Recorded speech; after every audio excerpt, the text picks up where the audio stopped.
ഞങ്ങൾക്ക് തലയിൽ കെട്ടിയെന്നൊക്കെ വിചാരിക്കുന്നു എന്ന് പറഞ്ഞില്ല. അവിടെ ചെന്ന് റൂമിൽ തട്ടി ആരാ പാടിയത്? എന്ന് വെച്ച് പറഞ്ഞു, അയ്യോ ഞങ്ങളാ വേണിച്ചേട്ടാ, ഞങ്ങളിങ്ങനെ ഇരുന്നുകൊണ്ട്. കൊള്ളാം. ഇതാരാ എഴുതിയതാ? അതൊന്നും ഞങ്ങൾക്ക് അറിയില്ല. എഴുതി അറിയാമോ? ഞങ്ങൾക്ക് അറിഞ്ഞൂടാ എന്ന് പറഞ്ഞു. ഇതാരാ സംഗീതം? അത് പറഞ്ഞൂടാ. വിദ്യാധരൻ മാഷ്. മനസ്സിലായോ? അത്യാവശ്യത്തിനെ കുറിച്ച് ഞാനുണ്ടാവണം. നടന്നോട്ടെ. എന്നിട്ട് തിരിച്ചു പോന്നു. കാരണം അത് അദ്ദേഹത്തിന് ആ സീനും ആ സിനിമയിലെ കഥാപാത്രവും എല്ലാം അദ്ദേഹത്തിന്റെ, അതുവരെ ഞങ്ങൾ കൊട്ടിപ്പാടിയിരിക്കുമ്പോൾ ഈ ക്യാരക്ടർ പുള്ളിയെ അങ്ങോട്ട് വലിച്ചു കൊണ്ടുപോകണം. തീർച്ചയായിട്ടും അതാണ്.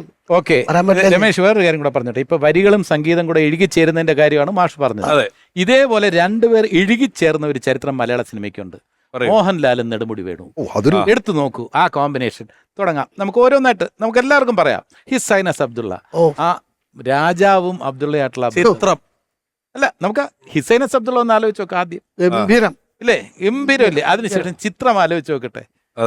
വേഷം കെട്ടാൻ വിളിച്ചുകൊണ്ടുവന്ന അല്ലേ, നായകനെ വേഷം കെട്ടാൻ, ഭർത്താവ് വേഷം കെട്ടാൻ വിളിച്ചുകൊണ്ടുവന്ന ആ കഥാപാത്രം. ഭരതം അനിയനും ചേട്ടനും തമ്മിൽ ബന്ധം. അല്ല, ഭരതത്തിൽ എന്ന് പറഞ്ഞാൽ ഭരതത്തിന്റെ ഒരു അസാധ്യമാണ് അല്ലേ. അനിയനൊരു ചാൻസ് കൊടുത്തതാ. അതെ. അനിയൻ വലുതായി പോവുക എന്ന ഒരു സുപ്പീരിയോറിറ്റി കോംപ്ലക്സുമേ. കച്ചേരിയിൽ വെള്ളി വീണ് അല്ല, വെള്ളി വീണപ്പോ കച്ചേരി വെള്ളം കുടിച്ച് കൂടുതലായപ്പോ ശ്രുതി തെറ്റൊക്കെ എങ്ങനെയൊക്കെയോ വികലമായി പാടി കഴിഞ്ഞപ്പോ എല്ലാവരും അല്ല, അത് ബഹളം പിടിച്ചു. അനിയന് ചാൻസ് കൊടുക്കുന്നതല്ല, വേദിയിൽ വെച്ച് വികലമായി കൂവലുണ്ടായി ആ സാഹചര്യത്തിൽ അനിയനെ ചാടി ഏറ്റെടുത്ത് വിധി കൊടുത്ത ഒരു കച്ചേരി നടത്താൻ പരിപൂർണ്ണാക്കാണ്.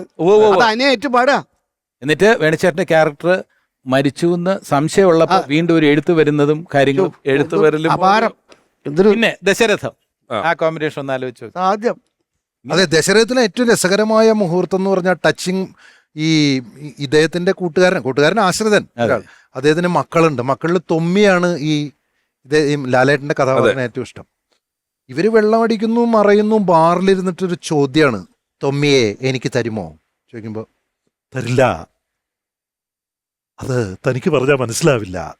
ആ അച്ഛന്റെ ഉള്ളിലെ ആ ഒരു വികാരം ഒരു സെക്കൻഡില് അതുവരെയുള്ള, കാരണം ഈ മോഹൻലാൽ എന്ന നടന്റെ ആ കഥാപാത്രത്തിന്റെ പുറകെ നടക്കുന്ന ഒരാളാ. പക്ഷേ ബ്ലഡിൽ ടച്ച് ചെയ്തു.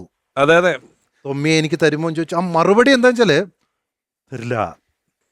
ഒരു പടം കൂടെ പറഞ്ഞിട്ട് താളവട്ടം തേന്മായും കുമ്പത്ത്. താളവട്ടം കൂടെ പറയണം. താളവട്ടത്തിലെ മോഹൻലാലിനെ കൊല്ലേണ്ടി വരുന്ന ഒരു സിറ്റുവേഷൻ, ഇങ്ങനെ ജീവശവമായിട്ട് കിടക്കുന്നതിനേക്കാളും പൊട്ടിക്കരഞ്ഞുകൊണ്ട് കൊല്ലുന്ന ഒരു സീനില്ലേ.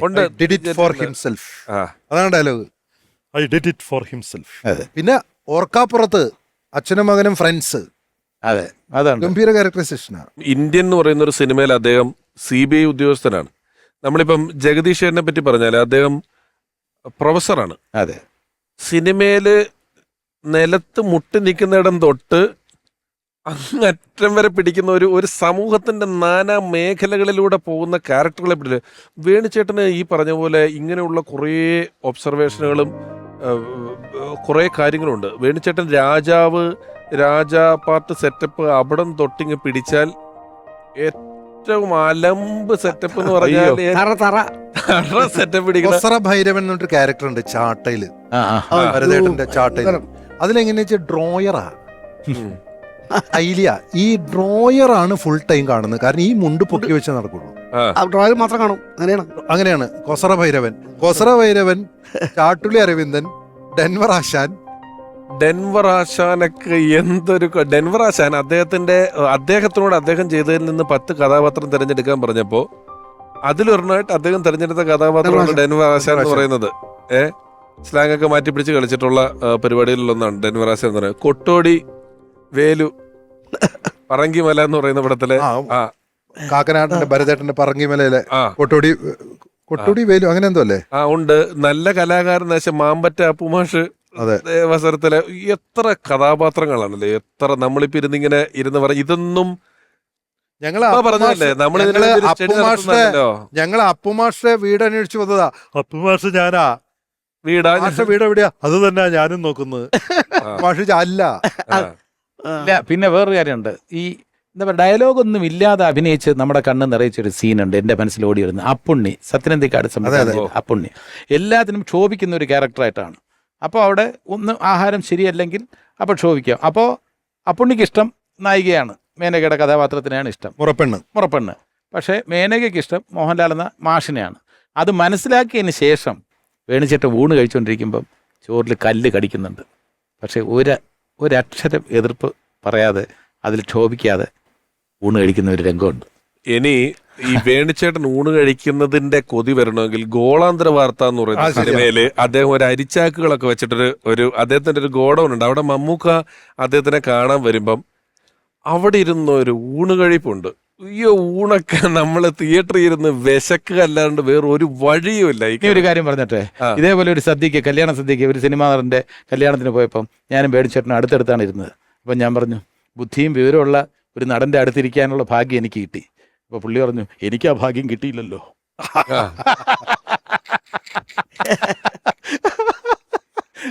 അതുപോലെ നമ്മുടെ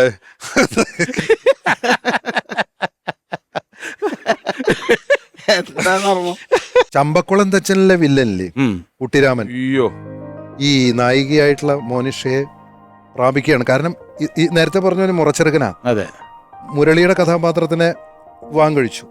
അയാൾ ഇല്ലാത്ത സമയത്ത് പ്രാപിക്കുകയാണ്. ഇത് കഴിഞ്ഞ് വാതിൽ തുറക്കുമ്പോൾ ഇയാൾ വരികയാണ്.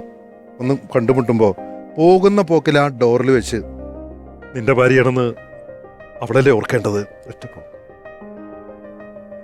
വില്ലനിസത്തിന്റെ കുട്ടിരാമൻ എന്നാണ്. അല്ല, ഈ ധനത്തിലെ പോലീസുകാരനും അതേ കൊല്ലാൻ തോന്നുന്നു കേളിയിലെ റൊമാൻസ് കുമാരൻ എന്ന് പറയുന്നത്. ഇതൊക്കെ അപ്പൊ ഷൂട്ടിംഗ് ഒക്കെ ഒരേ സമയത്തൊക്കെ നടക്കുന്ന സിനിമകളിലാണ് ഇങ്ങനെ. വേണിച്ചേട്ടൻ ഈ വില്ലൻ എന്ന് പറയുമ്പോൾ നമുക്ക് സ്വീറ്റ് വില്ലൻ ഉണ്ട്, നമുക്ക് ദേഷ്യം തോന്നുന്ന വേറെ ചില വില്ലനുണ്ട്. അതായത് ആലോലം എന്ന സിനിമയിൽ ഗോപിച്ചേട്ടനെ വഴിതെറ്റിക്കുന്നത് വേണിച്ചേട്ടനാണ്. തീർച്ചയായിട്ടും വേറെ ഒരു സ്ത്രീയുമായിട്ട് അവിടെ പോയി നമുക്ക് ബന്ധപ്പെട്ടിട്ട് വരാന്നൊക്കെ പറഞ്ഞിട്ട് വളരെ മര്യാദയ്ക്ക് കഴിയുന്ന ആളാണ്. കുടുംബം KR വിജയമ്മയാണ് ഭാര്യ. നമുക്ക് വേറെ സ്ത്രീകളുമായിട്ടൊക്കെ ബന്ധപ്പെട്ടാലേ കൂടുതൽ അനുഭവങ്ങൾ ഉണ്ടാവും എന്നൊക്കെ പറഞ്ഞ് വിളിച്ചുകൊണ്ട് പോകുന്ന ആ ക്യാരക്ടറാണ്. അതേ അവസരത്തിൽ ജസ്റ്റിഫിക്കേഷനുള്ള വില്ലൻ ഈ തണുത്ത വെളുപ്പാങ്കാലത്ത്, അത് സസ്പെൻസാണ്. ജോഷിയേട്ടൻ്റെ സംവിധാനം, പത്മരാജൻ സാറിൻ്റെ സ്ക്രിപ്റ്റ്, ലാസ്റ്റിലേ അറിയുള്ളൂ. അപ്പോൾ ആ വേണിച്ചേട്ടൻ്റെ കയ്യിൽ ആ ക്യാരക്ടർ ഇത് ചെയ്യാൻ വേറെ ആരും ഇല്ലെന്ന് അന്ന് അത് സബ്സ്റ്റിറ്റ്യൂട്ട് ചെയ്യാൻ പറ്റില്ലെന്ന് പത്മരാജൻ സാർ പറഞ്ഞു. ബാക്കി ഏത് വേണോ അങ്ങോട്ടും ഇങ്ങോട്ടും ഒക്കെ സബ്സ്റ്റിറ്റ്യൂട്ട് ചെയ്തോളൂ, വേണിച്ചേട്ടൻ്റെ ക്യാരക്ടർ വേണിച്ചേട്ടൻ തന്നെ ചെയ്യണമെന്ന് പറഞ്ഞു. അങ്ങനെ ഇന്നത്തെ കാലത്തൊക്കെ നമ്മളിപ്പോൾ സൈക്കോ എന്നൊക്കെ പറയുന്ന ഒരു കഥാപാത്രങ്ങൾ വില്ലനായിട്ട് ഒരുപാട് വരുന്നുണ്ടല്ലോ. അന്നേ അവതരിപ്പിച്ചു കാളിയമർദ്ദനം എന്ന് പറഞ്ഞ സിനിമയിൽ ഇതേപോലെ സസ്പെൻസ് ഉണ്ട്. ഈ എല്ലാ തരവും എനിക്ക് തോന്നുന്നത് രാജശില്പിയിലോ മറ്റൊരല്പം സ്ത്രൈണതയുള്ളൊരു കഥാപാത്രമുണ്ട്. അതിന്റെ ഒരു മീറ്റർ ഉണ്ടല്ലോ, നമ്മളിപ്പോ കാണുന്ന സ്ത്രൈണത പിടിക്കുന്ന പുരുഷ കഥാപാത്രങ്ങളുടെയൊക്കെ മീറ്ററുകളുടെ വേറെ ഏതോ ഒരു മീറ്ററിലാണ് അയാള് ചില തൈലം എടുത്ത് ഭാനുപ്രിയക്ക് പരിചയപ്പെടുത്തി കൊടുക്കുന്ന സമയത്തും അല്ലാത്തടത്തും ഒക്കെ ഒരു ഡാൻസ് ഉണ്ട്, നോട്ടത്തിലും തിരിച്ചിലും ഒക്കെ അദ്ദേഹത്തിന്റെ, അല്ലേ? അതായത് ക്ലോസ് വെക്കുമ്പോ മാത്രമേ പുള്ളി ആ ഇത് കാണിക്കുള്ളൂ. നടപ്പിലൊക്കെ വളരെ പൗരുഷത്തിലാ. അത് കറക്റ്റ് പ്ലാനിങ്ങാ. അതായത് സട്ടിലിറ്റി എന്ന് പറയില്ലേ, നേരത്തെ നമ്മൾ പറഞ്ഞ സൂക്ഷ്മാഭിനയത്തിന്റെ ഒരു ഹൈപ്പാണത്. അതിന്റെ ഒരു ആരവമാണ്, ശബ്ദമില്ലാത്ത. അരവിന്ദൻ സാറിനും അടൂർ സാറിനും ഒരേപോലെ പ്രിയങ്കരനായ നടൻ. വേണിച്ചേട്ടനെ കുറിച്ചുള്ള അനുഭവങ്ങളും ഓർമ്മകളും ഒക്കെ പറയാന്ന് പറഞ്ഞാൽ ഒരുപാട് പേർക്ക് അത് പറയാനുണ്ടാവും. തൽക്കാലം നമുക്ക് ഒരാളെ ഒന്ന് കാണാം. നെടുമുടി വേണുചേട്ടനെ പറ്റിയുള്ള ഓർമ്മ എന്ന് വെച്ചാൽ, എൻ്റെ ഫസ്റ്റ് പടത്തിൽ തന്നെ എൻ്റെ അച്ഛനായിട്ട് വേണുചേട്ടൻ അഭിനയിച്ചത്. അപ്പോൾ ഈ നമ്മൾ കൊച്ചിലോട്ട് കാണുന്ന ഒരാള്, നമ്മൾ ഒരുപാട് എത്രയോ പടങ്ങളിൽ നമ്മൾ ഒരുപാട് ഇഷ്ടപ്പെട്ട കഥാപാത്രങ്ങൾ ചെയ്ത ഒരാള് അച്ഛനായിട്ട് അഭിനയിക്കുകയാണ്. അപ്പോൾ അതിൻ്റെ ഒരു ചെറിയ ഭയവും കാര്യങ്ങളൊക്കെ എൻ്റെ ഉള്ളിലുണ്ടായിരുന്നു. അപ്പോൾ ഒരു പ്രത്യേക ഒരു സീനിൽ ഒരു ഡയലോഗ് ഉണ്ടായിരുന്നു. ഞാൻ അച്ഛനോട് പറയുന്ന ഒരു ഡയലോഗ്, ഞാൻ ഭയങ്കര ദേഷ്യത്തിൽ അച്ഛനോട് പറയുന്നതാണ്. ഞാൻ പ്രസിഡന്റ് കുത്തിനെ പിടിച്ച് വരട്ടിട്ടാ അയാൾ രാത്രി തന്നെ അച്ഛനെ വിളിക്കാൻ വേണ്ടി വന്നത്. അപ്പോൾ ഇത് ഞാൻ ദേഷ്യത്തിൽ പറയുന്നുണ്ട്, പക്ഷെ എൻ്റെ എന്തോ ബോഡി ലാംഗ്വേജിൽ എന്തൊരു കുഴപ്പമുണ്ട്. അപ്പോൾ അത് എനിക്ക് മനസ്സിലാവുന്നുണ്ട്. അപ്പോൾ ഹരൺ സാർ പറഞ്ഞു അത് വേറെ രീതിയിൽ ഒന്ന് ചെയ്യാൻ വേണ്ടി പറഞ്ഞു. അപ്പം വേണുചേട്ടൻ എന്നോട് പറഞ്ഞു, ഈ കൈ എടുത്തിട്ട് സംസാരിക്കുക. അതായത് ഞാൻ ആ പ്രസിഡന്റിന്റെ കുത്തിനെ പിടിച്ച് വരട്ടിയിട്ട് അയാളെ രാത്രി തന്നെ അച്ഛനെ തിരിച്ചു വിളിക്കാൻ വേണ്ടി വന്നത് എന്ന് പറയുമ്പോഴത്തേക്കും അയാളുടെ വീട് എവിടെയാണ്, അതിപ്പോൾ നമ്മൾ കറക്റ്റായിട്ട് എസ്റ്റാബ്ലിഷ് ചെയ്യുന്നില്ല. ഞാൻ നിൽക്കുന്ന സൈഡിൽ നിന്ന് ഞാൻ കൈ ചൂണ്ടുന്ന സൈഡിലാണോ ഈ പ്രസിഡന്റ് എന്ന് പറയുന്ന കഥാപാത്രത്തിന്റെ വീട്, ഒന്നും നമുക്ക് അറിയില്ല. പക്ഷെ അങ്ങനെ പറഞ്ഞാൽ അത് കുറച്ചുകൂടെ എഫക്റ്റീവ് ആവും. എന്നിട്ട് ഞാൻ അങ്ങനെയാണ് അത് അഭിനയിച്ചത്. അപ്പോൾ അതൊരു ഭയങ്കര ബാലപാഠമായിരുന്നു എനിക്ക്. അങ്ങനെ പല സിറ്റുവേഷൻസിലും, ഇപ്പം സമയത്തിന്റെ ഒരു കുറവ് കാരണം ഞാൻ എല്ലാ സിറ്റുവേഷൻസും പറയില്ല, പക്ഷെ ആ സിനിമയിൽ തന്നെ പലയിടത്തും അദ്ദേഹത്തിന്റെ ഒരുപാട് അഡ്വൈസസ് ഉണ്ടായിരുന്നു. എനിക്ക് തോന്നുന്നത് എവിടേക്കോ എനിക്ക് എന്റെ അഭിനയം പോളിഷ് ചെയ്യാൻ പറ്റിയതൊക്കെ ആ അഡ്വൈസസും അല്ലെങ്കിൽ ഹരിൺ സാറിന്റെ അഡ്വൈസസും ബാക്കി ഒരുപാട് കഥാപാത്രങ്ങൾ ഇവരെ പോലെയുള്ള ലെജൻസ് ചെയ്തു വെച്ചിരിക്കുന്ന കഥാപാത്രങ്ങൾ കണ്ടിട്ടായിരിക്കാം. ഒരു കാര്യം കൂടെ പറയാനുണ്ട്. അതായത് വേണുചേട്ടന് ജസ്റ്റ് മിസ്സായ 2 നാഷണൽ അവാർഡുണ്ട്. ഒന്ന് മിന്നാമിനിങ്ങിന്റെ നുറുങ്ങുവെട്ടം, ജസ്റ്റ് മിസ്സാണ്. അവിടെ ലാസ്റ്റ് റൗണ്ട് വരെ വന്ന് അത് ഇപ്പോഴും ഞാൻ വിശ്വസിക്കുന്നത് അത് വേണുചേട്ടനാണ് ആ വർഷം കിട്ടേണ്ടിയിരുന്നത്. രാഗുണ്ണി മാഷ്. അതെ, മംഗളം നേരുന്നില്ല കഥാപാത്രം മറക്കാൻ പറ്റുമോ? അതൊക്കെ നാഷണൽ അവാർഡ്. അതിന് സെക്കൻഡ് ബെസ്റ്റ് കിട്ടിയോ? ഇല്ല, സെക്കൻഡ് ബെസ്റ്റ് ആദ്യം കിട്ടുന്നത് ഇസൈനസ് അബ്ദുള്ള അല്ലേ? ഇസൈനസ് അബ്ദുള്ള. അതെ, മാർഗം എന്ന് പറഞ്ഞൊരു മാർഗത്തിന് സ്പെഷ്യൽ ജൂറി മെൻഷൻ ഉണ്ട്. ചില കഥാപാത്രങ്ങൾ ചിലരെ ചെയ്യുന്നുള്ളൂ, ചില സിനിമകളിൽ അതിന് ശേഷം മറ്റൊരാൾ റീകാസ്റ്റ് ചെയ്തിട്ടുണ്ടെന്നൊക്കെ പറയുന്നുണ്ടെങ്കിലും ഈ കാലം, ശാസ്ത്രം ഇതിന്റെ മുന്നോട്ടുള്ള വലിയ വേഗത്തിൽ ചിലതൊക്കെ നമുക്ക് റീക്രിയേറ്റ് ചെയ്തും അങ്ങനെ ഇങ്ങനെയൊക്കെ വരാറുണ്ട്. ഒരുപാട് നടന്മാർക്ക് അവർ പോയ ശേഷം നിരവധിയായ മിമിക്രി കലാകാരന്മാർ ശബ്ദം കൊടുത്തിട്ടുണ്ട്. അങ്ങനെ വന്നിട്ടും നമ്മൾ കേട്ടിട്ടൊക്കെ ഉണ്ട്. എന്നാൽ ഇന്ത്യൻ എന്ന് പറയുന്ന ചിത്രം, ഇന്ത്യൻ പോലൊരു വലിയ ചിത്രത്തിൽ വേണുചേട്ടനെ പോലൊരു CBI ഉദ്യോഗസ്ഥനായിട്ടാണ് കാസ്റ്റ് ചെയ്തേക്കുന്നത്. അത് ഞാൻ വേണുചേട്ടനോട് ചോദിച്ചിട്ടുണ്ട് എങ്ങനെയാണ് കാസ്റ്റ് ചെയ്തതെന്ന് വെച്ചപ്പോൾ അദ്ദേഹം പറഞ്ഞു CBIക്കാർ എന്ന് പറഞ്ഞാൽ ആൾക്കാരുടെ കൂട്ടത്തിൽ കലങ്ങിയാൽ പിന്നെ അവരെ കാണൂല, എടുത്ത് കാണില്ല, അങ്ങനെ ആയിരിക്കും, അതുകൊണ്ടായിരിക്കും ചെയ്തതെന്നൊക്കെ പറഞ്ഞു. ഇപ്പം ഇന്ത്യൻ രണ്ടാമത് വന്നപ്പോൾ വേണുചേട്ടനായിട്ട് AI സാങ്കേതികവിദ്യ ഉപയോഗിച്ചിട്ട് വേണുചേട്ടനായിട്ട് അഭിനയിക്കേണ്ടി വന്ന എന്ന് പറഞ്ഞത് അദ്ദേഹം അത് വലിയ ആഗ്രഹത്തോടെ സന്തോഷത്തോടെ അല്ല ചെയ്തത്. അദ്ദേഹത്തിനെ സംബന്ധിച്ച് അത് വേണുചേട്ടനാണ്, വലിയൊരു കഥാപാത്രമാണ്. എങ്കിലും അങ്ങനെ ഇന്ത്യൻ 2 എന്ന് പറയുന്ന കമലഹാസൻ ചിത്രത്തിൽ ശങ്കർ എന്ന് പറയുന്ന ഡയറക്ടർ വേണുചേട്ടനായി AI സാങ്കേതിക വിദ്യ ഉപയോഗിച്ച് മാറ്റിയത് നമുക്കെല്ലാം വളരെ സുപരിചിതനായ ഒരാളാണ്. മലയാള സിനിമയുടെ ഒരു അവിഭാജ്യ ഘടകം തന്നെയാണ്. ഓൺ സ്ക്രീനിൽ അദ്ദേഹം വഴിപോക്കൻ തുടങ്ങിയ ചെറിയ ചെറിയ വേഷങ്ങളാണെങ്കിലും ബിഹൈൻഡ് ദ സ്ക്രീനിൽ അദ്ദേഹം ഒരു വലിയ സാന്നിധ്യമാണ്. സ്നേഹപൂർവ്വം ഞാൻ സ്വാഗതം ചെയ്യുന്നു പ്രിയപ്പെട്ട നന്ദു പൊതുവാൾ.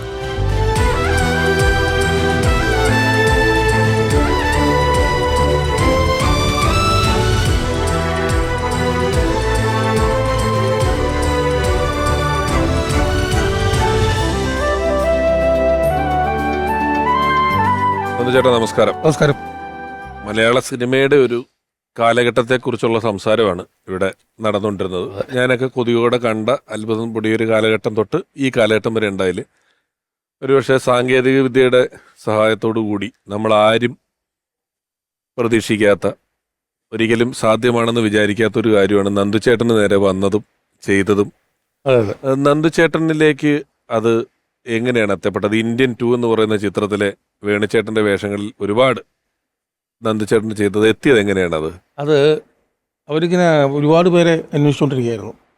പലരെയും സെലക്ട് ചെയ്തിട്ട് കിട്ടുന്നില്ല. അങ്ങനെ എൻ്റെ ഒരു ഫോട്ടോ കണ്ടിട്ട് ഇവിടെ ഒരു മലയാളി മാനേജർ, നമ്മുടെ ബാബു ഷഹീറില്ലേ, സൗബിൻ്റെ അച്ഛൻ ബാബു ഷാഹിർ, അദ്ദേഹത്തിന് അയച്ചു കൊടുത്തു. അദ്ദേഹം ഞാനായിട്ട് ഒരുപാട് അറിയാവുന്ന. ഇത് നമ്മുടെ മനോഹരൻ ആശീർവാദില് ഇവർ പറഞ്ഞു. അപ്പം നമ്മൾ അറിയാവുന്ന ആളാണ്, നമ്പർ തരാമോ? നമ്പർ തന്നെ വിളിച്ചപ്പോൾ ഞാൻ നമ്മളെ മിമിക്രിക്കാരെങ്കിലും കളിയാക്കാന്ന് കരുതിയിട്ട് മൈൻഡ് ചെയ്തില്ല. അപ്പോൾ ഞാൻ ഓളവും തീരുവെന്നും പറഞ്ഞൊരു പടം നടത്താം പ്രിയൻ സാറിൻ്റെ, അതിൻ്റെ കണ്ടുകൊണ്ട് ഞാനായിരുന്നു. അത് തൊടുപുഴയിൽ ഷൂട്ട് ചെയ്യാൻ ലാലേട്ടനെ വെച്ച്. ഫോൺ വരുന്നുണ്ട്, ഇങ്ങനെ ഇടയ്ക്കിടയ്ക്ക് കട്ടായി പോകുന്നത്, റേഞ്ചും ഇല്ല. അപ്പോൾ ഞാൻ ഡെഡി ഏറി വാങ്ങുമോ സാർ ഇങ്ങനെ പറയുന്നുണ്ട്. ഞാൻ ശങ്കർ സാർ മാനേജർ വാന്ന് ഞാൻ പറഞ്ഞു. എന്ത് ശങ്കർ സാർ ഞാൻ കട്ട് ചെയ്തു.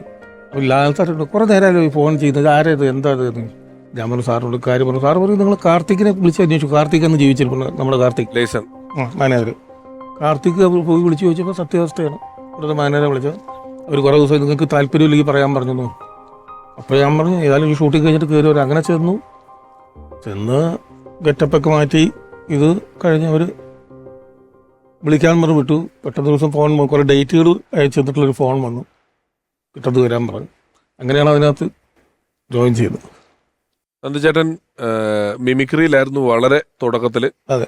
പിന്നീട് 2020 പോലെയുള്ള ചിത്രത്തിന്റെ ഉൾപ്പെടെയുള്ള പ്രൊഡക്ഷൻ കൺട്രോളറായിട്ട് ഞാൻ വരുമ്പോൾ മിമിക്രി ഇല്ല, ഹാസ്യ കലാപരിപാടികളാണ്. അന്ന് കലാഭവനൊന്നും തുടങ്ങിയിട്ടില്ല. അന്ന് ഈ 2-3 പേര് വെച്ച് ഹാസ്യ കലാപരിപാടി. അതായത് ഈ ബോംബെ ഹരേ കൃഷ്ണയുടെ പരിപാടി ഉണ്ടായിരുന്നു. 3 മസ്കറ്റൂർസ് എന്ന് പറഞ്ഞു, 3 കൊതുകുകൾ. കൊതുക് നാണപ്പ ചേട്ടൻ അദ്ദേഹത്തെ തുടങ്ങിയ പരിപാടി. ആ വേണുചേട്ടന് മിമിക്രി ഉണ്ടായിരുന്നു. അതെ, നെടുമുടി വേണു ഫാസിൽ വേണു എന്നായിരുന്നു അന്നത്തെ. അതെ ദാസേട്ടന്റെ ഗാനമേളയുടെ ഇടയില് പാച്ചിക്കയും വേണിച്ചേട്ടനും കൂടെ മിമിക്രി കാണിച്ചിട്ടുണ്ട്. അതെ അതെ. ഇവര് ഫാസിൽ സാറും വേണിച്ചേട്ടനും ഞാൻ കേട്ടതാണ്. അതായത് ഫാസിൽ സാറ് ഫുൾ കൈ ഇൻഷർട്ട് അങ്ങനത്തെ സെറ്റപ്പും വേണിച്ചേട്ടൻ ഈ തനി നാടൻ സെറ്റപ്പും. എന്നിട്ട് ഫാസിൽ സാറിനെ വേണിച്ചേട്ടൻ കൊണ്ടുവന്ന് കാവാലം സാറിന്റെ അടുത്ത് കൊണ്ടുപോയി. സാറിനെ കൊണ്ടിട്ട് ഒരാഴ്ച കഴിഞ്ഞപ്പോൾ അവിടുന്ന് ജീവനും കൊണ്ടുപോയി ഫാസിൽ സാറ്. പിന്നെ ഫാസിൽ സാറിനെ കൊണ്ട് ഈ ഗ്രാമപ്രദേശങ്ങളിലേക്ക് കൊണ്ടുപോകുക എന്ന് പറയുന്നത് വേണിച്ചേട്ടനും, വേണിച്ചേട്ടനെ ആലപ്പുഴ ടൗണിൽ കൊണ്ടുവരിക എന്ന് പറയുന്നത് ഫാസിൽ സാറും. അങ്ങനെയൊക്കെ ഒരു ബന്ധം അവര് നഗരവും ഗ്രാമവും തമ്മിലുള്ള ഒരു ബന്ധമായിട്ടാണ്. അപ്പൊ ഒരിക്കൽ ഞാൻ വേണിച്ചേട്ടന് ചോദിച്ചു, അപ്പൊ ഈ ഫാസിൽ സാർ എന്തുകൊണ്ടാണ് അദ്ദേഹത്തിന് ഈ താളവും അതൊന്നും താല്പര്യമില്ല, പുള്ളിക്ക് റിയലിസ്റ്റിക് ആയിട്ടുള്ള ഒരു തോട്ടാണ് എന്ന് പറഞ്ഞു. അപ്പൊ വേണുചേട്ടൻ എന്ത് ചെയ്തു, ഞാനങ്ങ് പോയി ഇത് മൃതത്തെ ഇതയ്യത് മൃതത്തെ എന്ന് പറഞ്ഞ് നാടകത്തിലേക്ക് വീണു എന്നാണ് വീണുന്നുള്ളതാണ്. സാക്ഷാൽ കമലഹാസൻ എന്ന് പറയുന്ന ഈ മഹാനായ ഉലക നായകൻ അദ്ദേഹം പറഞ്ഞത് ഒരു സ്റ്റേറ്റ്മെന്റ് ഭയങ്കര വൈറലായിരുന്നു. കാരണം നെടുമുടി വേണു എന്നേക്കാൾ മികച്ച നടൻ എന്നാണ് പറഞ്ഞത്. അതെ, അത് ഒരു എളുപ്പമല്ല, വളരെ എളുപ്പമുള്ള കാര്യമല്ല. നന്ദുചേട്ടന് വേണുചേട്ടനെ പടങ്ങൾ കൺട്രോളറായിട്ട് വർക്ക് ഞാൻ വേണിച്ചേട്ടൻ്റെ ഒരുപാട് പടത്തിൽ കൺട്രോളറായിട്ടുണ്ട്, കൂടെ അഭിനയിച്ചിട്ടുണ്ട്. വേണിച്ചേട്ടനോട് സീരിയൽ ചെയ്തിട്ടുണ്ട്. എൻ്റെ ആദ്യത്തെ ഗൾഫ് ടൂർ വേണിച്ചേട്ടൻ്റെ കൂടെ. അതേതാ കൊല്ലം? 1989 ജൂലൈ 4. മിമിക്രിക്കാരനായ നന്ദുചേട്ടൻ. ഞാൻ ബോംബെ ഞാൻ കുറേ ബോംബെയിലായിരുന്നു. അപ്പോൾ ബോംബെയിൽ ഞങ്ങളുടെ ഗോഡ് ഫാദർ വേണിച്ചേട്ടനാണ്. ഏത് പ്രോഗ്രാമിനും വേണിച്ചേട്ടനെ കൊണ്ടുപോകും. അവിടെ നിന്നുള്ള എൻ്റെ ട്രൂപ്പും അബി ഉണ്ടായിരുന്നു മിമിക്രിക്ക്, മിൻമിനി പാട്ടുകാർ. ഇത്രയാണ് കേരളത്തിൽ നിന്ന്, ബാക്കിയെല്ലാം ബോംബെ ട്രൂപ്പാണ്. അങ്ങനെ പ്രകാശ് നായർ എന്ന് പറഞ്ഞ ഒരാളാണ് കോർഡിനേറ്റർ, ജലജ ചേച്ചിയുടെ ഹസ്ബൻഡ്. അദ്ദേഹമായിരുന്നു ഫുൾ കോർഡിനേഷൻ. അതിലൊരു പരിപാടി ആദ്യമായിട്ട് ഈസ്റ്റ് കോസ്റ്റ് വിജയം വെച്ചു, ഫസ്റ്റ് പരിപാടി അദ്ദേഹത്തിൻ്റെ നാട്ടിൽ ഗുജറാത്തിൽ. അത് വേണിച്ചേട്ടൻ നയിക്കുന്നു. വേണിച്ചേട്ടൻ, ഇന്നസെന്റ് ചേട്ടൻ, ഗീത, വത്സല മേനോൻ, നമ്മുടെ ഓർക്കസ്ട്ര. അങ്ങനെ വേണിച്ചേട്ടനോട് 9 പ്രോഗ്രാം ഫസ്റ്റ് ഞാൻ ചെയ്തു. എനിക്ക് തോന്നുന്നു മിമിക്രിക്കാരനും ജോർജ് കഴിഞ്ഞ് ആദ്യം പോയത് ഞാനാണെന്ന് തോന്നുന്നു. 89 മിമിക്രിയൊക്കെ അപ്പുറത്തോട്ട്. അത് 81 കൂടിയാണ് കലാഭവൻ ഉണ്ടായത്. ഏകദേശം 81-82 സമയത്താണ് മിമിക്രി ജനകീയമായി അത് വിദേശത്തേക്ക് പോയി തുടങ്ങിയപ്പം 80കളുടെ രണ്ടാം പകുതി ആയിട്ടുണ്ടെന്നുള്ളതാണ്. ആ സമയത്താണ് പോയിട്ടുള്ളത്. കുറെ പടങ്ങളില് വേണിച്ചേട്ടന്റെ ഈ അണിയറയിൽ പ്രവർത്തിച്ചിട്ടുള്ളല്ലോ. അല്ല, അപ്പൊ ഈ വേണിച്ചേട്ടനായിട്ട് ചെയ്യുമ്പോൾ അവിടെ ചെന്ന് കഴിയുമ്പോൾ നമ്മൾ ബോഡി കൊടുത്താൽ മതിയായിരുന്നോ, അതോ എക്സ്പ്രഷനും കാര്യങ്ങളൊക്കെ ഇടേണ്ടതായിട്ട് വന്നോ? അതിന്റെ ഞാനായിട്ട് തന്നെ അഭിനയിച്ചു. നന്ദുചേട്ടനായിട്ട് തന്നെ ചെയ്താൽ മതി. അത് അവര് പറഞ്ഞത് സ്ക്രീനിൽ വരുമ്പോ അത് വേണിച്ചേട്ടനായിരിക്കും. മാനറിസം വേണം. ഒരു പഴയ മിമിക്രിയുടെ ബാക്ക്ഗ്രൗണ്ട് കിടക്കുന്നതുകൊണ്ട് നന്ദുചേട്ടനെ സംബന്ധിച്ച് അതൊരു വലിയ 2 ഡയലോഗ് കഴിച്ച് ബാക്കിയെല്ലാം പറഞ്ഞു കാണും. അയ്യാ കഷ്ടപ്പെട്ട് ബുദ്ധിമുട്ടി അതുണ്ടാവില്ല, ആ രീതിയില്ല. വേണിച്ചേട്ടനും പ്രിയപ്പെട്ടവരുമായിട്ട് ഒരുപാട് പേര് എല്ലാവരും ഈ വേദിയിലെത്തുന്നില്ലെങ്കിൽ ഒരു വലിയ സൗഹൃദ സംഘത്തിന്റെ നടുക്കിലാണ് എപ്പോഴും അദ്ദേഹത്തെ നമ്മൾ കണ്ടിട്ടുള്ളത്. ഒരാളെ കൊടുക്കണം. വേണുചേട്ടനെ ഞാൻ ആദ്യം കാണുന്നത് ആലപ്പുഴയിലൊരു ഹോട്ടലിൽ വെച്ചിട്ടാണ്. ഞാൻ കുട്ടിയായിരിക്കുമ്പോഴാണ്, സ്കൂളിലൊക്കെ പഠിക്കുമ്പോഴാണ്. അപ്പോൾ ഞങ്ങളിവിടെ ഭക്ഷണം കഴിക്കാൻ പോയതാണ് തിരുവനന്തപുരത്ത് നിന്ന് ഒറ്റ വരുമ്പോൾ. അപ്പോൾ വേണുചേട്ടൻ ഇങ്ങനെ ഭയങ്കര ഗ്രേസ്ഫുള്ളായിട്ട് സ്റ്റെപ്പ് കയറി പോകുന്നു. അപ്പോൾ ഞങ്ങൾ നോക്കി ഇങ്ങനെ കൈ കാണിച്ചു. അതാണ് എനിക്ക് വേണുചേട്ടൻ്റെ ആദ്യത്തെ ഓർമ്മ. അത് കഴിഞ്ഞിട്ട് ഞാൻ പിന്നെ സിനിമ ചെയ്യാൻ പോയി പാസഞ്ചർ യഥാർത്ഥത്തിൽ അതിൽ ആ ഡ്രൈവറുടെ ക്യാരക്ടർ ഞാനും ശ്രീനേട്ടനും കൂടെ വിചാരിച്ചത് ആ സിനിമ ഭയങ്കര ടെൻസ് ആയിട്ടുള്ളൊരു സിനിമ ആയതുകൊണ്ട് ഒരു കോമിക് റിലീഫ് എന്ന രീതിയിൽ അപ്പോൾ തിളങ്ങി നിൽക്കുന്നിരുന്ന സുരാജോ അങ്ങനെ ആരെങ്കിലും കാസ്റ്റ് ചെയ്യാമെന്നായിരുന്നു വിചാരം. ദിലീപേട്ടനാണ് അത് സജസ്റ്റ് ചെയ്തത്. അല്ല, അത് അങ്ങനെയല്ല, നമുക്കതിനെ കുറച്ചുകൂടി ഇൻട്രസ്റ്റിംഗ് ആക്കാം. അപ്പോൾ അയാളൊരു വയസ്സനായ ആളായിരിക്കണം, ഒരു ചൊറിയൻ, ഒരു ഭയങ്കര ഇൻട്രസ്റ്റിംഗ് ആയിട്ടുള്ള ഒരു ക്യാരക്ടറൈസേഷൻ കൊണ്ടുവരാന്നൊക്കെ പറഞ്ഞിട്ട് അപ്പോൾ തന്നെ ഞങ്ങൾക്ക് സ്ട്രൈക്ക് ചെയ്തു. അങ്ങനെയാണ് വേണുചേട്ടനെയും സജസ്റ്റ് ചെയ്യുന്നതെന്ന് ദിലീപേട്ടനാണ്. അതിന് വേണുചേട്ടനോട് ഞാൻ ഫോണിലാണ് സംസാരിക്കുന്നത്. അപ്പോൾ തന്നെ വേണുചേട്ടൻ ഇഷ്ടപ്പെട്ടു, ചെയ്യാൻ സമ്മതിച്ചു. അപ്പോൾ ആ സിനിമയുടെ സ്ക്രീൻ പ്ലേയിലും ഡയലോഗ്സിലും എല്ലാം വേണുചേട്ടൻ്റെതായിട്ടുള്ള സജഷൻസ് ഉണ്ടായിട്ടുണ്ട്, ആ ക്യാരക്ടറിൻ്റെ ഡെവലപ്മെൻറ്റിലും. അതിനുശേഷം അർജുനൻ സാക്ഷി ചെയ്തപ്പോൾ അതിലൊരു ജേർണലിസ്റ്റ്, എന്തായാലും മലയാള സിനിമയുടെ ഏറ്റവും വലിയ നടൻ തന്നെ പറയാം. അപ്പോൾ അദ്ദേഹത്തിൻ്റെ കൂടെ നമുക്ക് കുറച്ച് സമയം ചെലവഴിക്കാൻ സാധിച്ചു എന്നുള്ളത് എൻ്റെ ജീവിതത്തിലെ ഏറ്റവും വലിയൊരു ഭാഗ്യമായിട്ട് ഞാൻ കരുതുന്നു. നമ്മൾ ഇത്രയും നേരം നമ്മൾ വേണുചേട്ടൻ്റെ ആ ഒരു മലയാള സിനിമയ്ക്ക് മലയാളത്തിന് നൽകിയിട്ടുള്ള സംഭാവനകളെക്കുറിച്ച് ഡിസ്കസ് ചെയ്തു. എല്ലാം സന്തോഷകരമായിട്ടുള്ള കാര്യങ്ങൾ, അഭിമാനകരമായിട്ടുള്ള കാര്യങ്ങൾ. പക്ഷേ എനിക്ക് വേദനാജനകമായിട്ടുള്ള ചില കാര്യങ്ങൾ പറയാനുണ്ട്. അവസാന കാലത്ത് അദ്ദേഹത്തിൻ്റെ ആരോഗ്യാവസ്ഥ മോശമായപ്പോൾ പോലും അത് അറിയിക്കാതെ അദ്ദേഹം അഭിനയിച്ചിരുന്നു. അത് സത്യൻ മാഷിനെ പോലെയാണ്. സത്യൻ മാഷിന് ബ്ലഡ് ക്യാൻസർ ഉണ്ടായിരുന്നിട്ടും പറഞ്ഞില്ല അറിയിക്കാതെ അദ്ദേഹം അഭിനയിക്കായിരുന്നു. എന്ന് പറഞ്ഞാൽ വേണിച്ചേട്ടന് ആരോഗ്യപരമായിട്ടുള്ള പ്രശ്നങ്ങളുള്ളപ്പോഴും അതറിയിക്കാതെ, അതാണ് ഒരു ഡെഡിക്കേഷൻ എന്ന് പറയുന്നത്. അപ്പോൾ അത് പൈസ ഉണ്ടാക്കാനോ ഒന്നുമല്ല, ആ അഭിനയത്തോടുള്ള ആ പ്രതിബദ്ധത, ആഗ്രഹം, അതൊക്കെ സ്നേഹം, ഇഷ്ടം എന്നൊക്കെ നമുക്ക് പറയാം.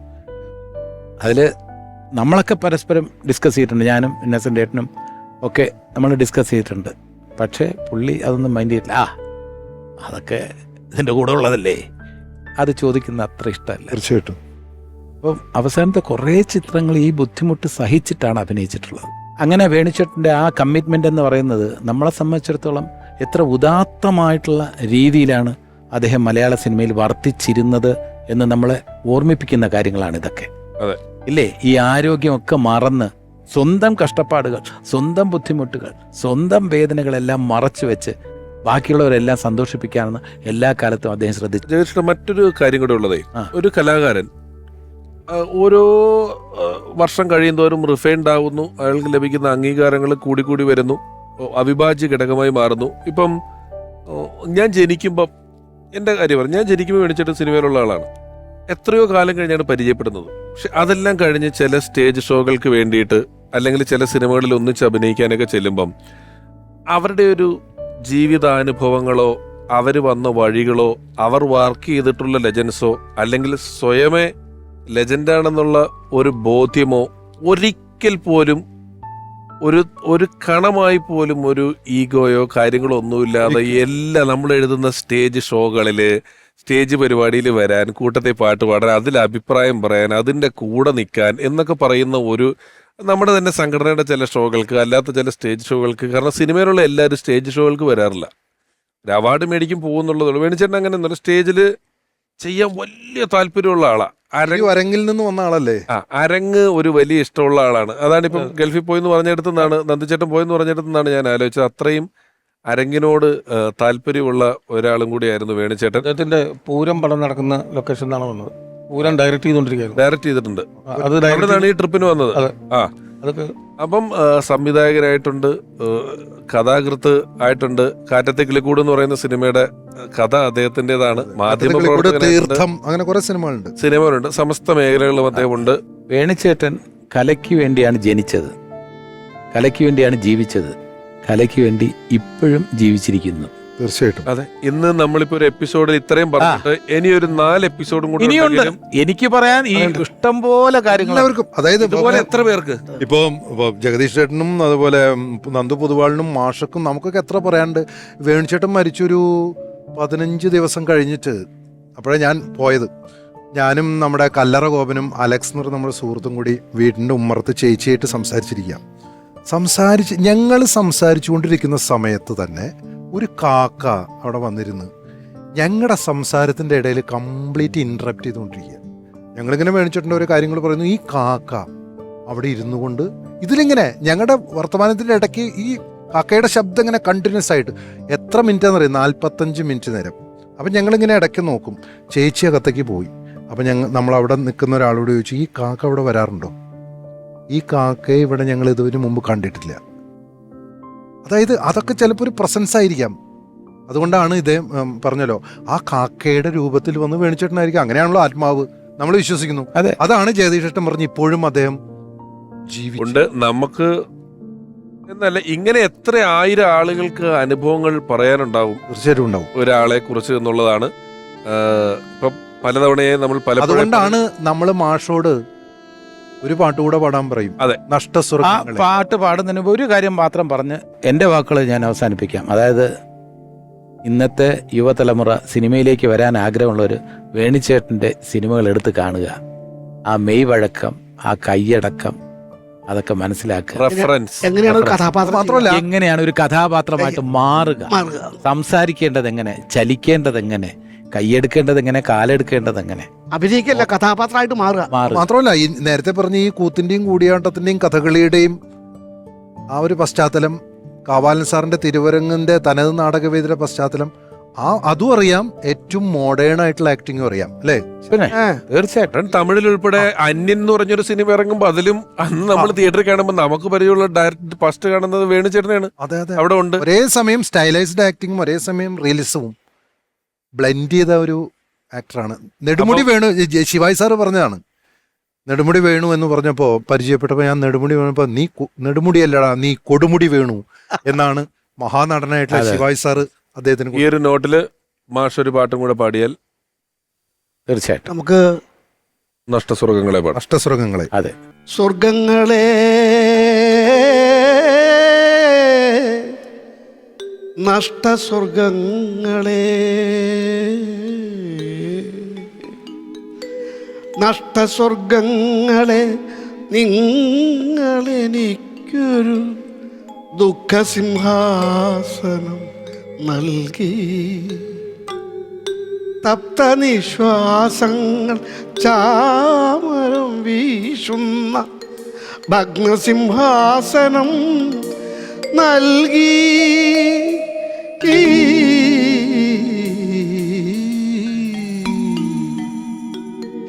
നഷ്ടസ്വർഗങ്ങളെ. നമ്മുടെ തമ്പി സാറിന്റെ വരികള്, അമ്പിളിയുടെ ഡയറക്ഷനിലുള്ള സിനിമ, വേണുചേട്ടന്റെ നായക കഥാപാത്രം. ഇവിടെ വരുന്ന എപ്പിസോഡുകളിൽ നിന്നൊരു ആൽബം നമ്മൾ ഉണ്ടാക്കുന്നുണ്ട്. അതിലേക്ക് ജഗദീഷ് ചേട്ടാ വരൂ, ബാക്കി എല്ലാവരും വരും.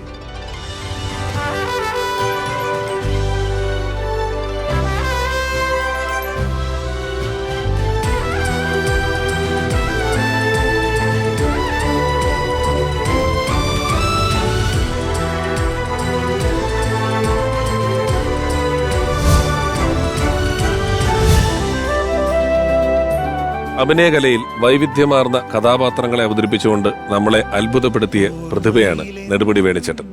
അടുത്ത അധ്യായത്തിൽ മറ്റൊരു അതുല്യ കലാകാരി.